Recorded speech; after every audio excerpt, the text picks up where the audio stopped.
Rumah dan warung di Jalan Gatsu 6 Banjar Taruna Sari Kelurahan Dangin Puri Kangin, Denpasar Utara, dilanda kebakaran pada Rabu tanggal 16 Oktober. Warga sekitar pun menjadi gempar karena besarnya kobaran api dan adanya suara ledakan dari lokasi tersebut.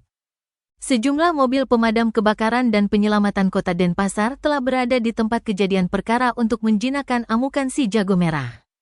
Wayan Saraswata yang ditemui di lokasi kejadian menuturkan, kebakaran ini melanda 3 rumah dan sebuah warung. 2 rumah diantaranya milik sang kakak Nengah Widana. Saat kejadian rumah saudaranya yang ditinggali sejak 1985 itu sedang kosong.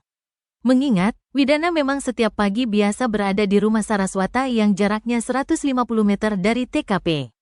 Sementara anggota keluarga lainnya sedang mempersiapkan persembahyangan untuk Rahina Purnama esok harinya. Kebakaran ini diketahui terjadi sekitar pukul 11 WITA dari istri Saraswata bernama Nikadek Gita Safarini. Terlihat ada api yang tiba-tiba membesar dan warga berbondong-bondong berusaha membantu. Saraswata dan istrinya pun berupaya menyelamatkan barang-barang dari rumah sang kakak. Akan tetapi pintu sulit terbuka dan terdengar ledakan tabung gas. Pria Parobaya itu dapat menyelamatkan sebuah sepeda motor dan membantu mengevakuasi sebuah mobil yang bagian belakangnya terbakar. Warga juga langsung menghubungi pemadam.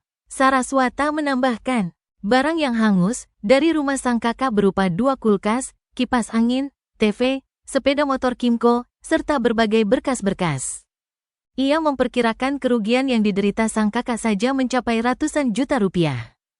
Di lokasi yang sama, Kepala Dinas Pemadam Kebakaran dan Penyelamatan Kota Denpasar Imade Tirana menerangkan diduga amukan si jago merah dipicu ledakan tabung gas. Dia mengaku proses pemadaman berlangsung selama 1 jam. Tidak ada kendala yang ditemui pihaknya dan tidak ada korban jiwa dalam musibah tersebut. Hanya saja seluruh bangunan sudah ludes.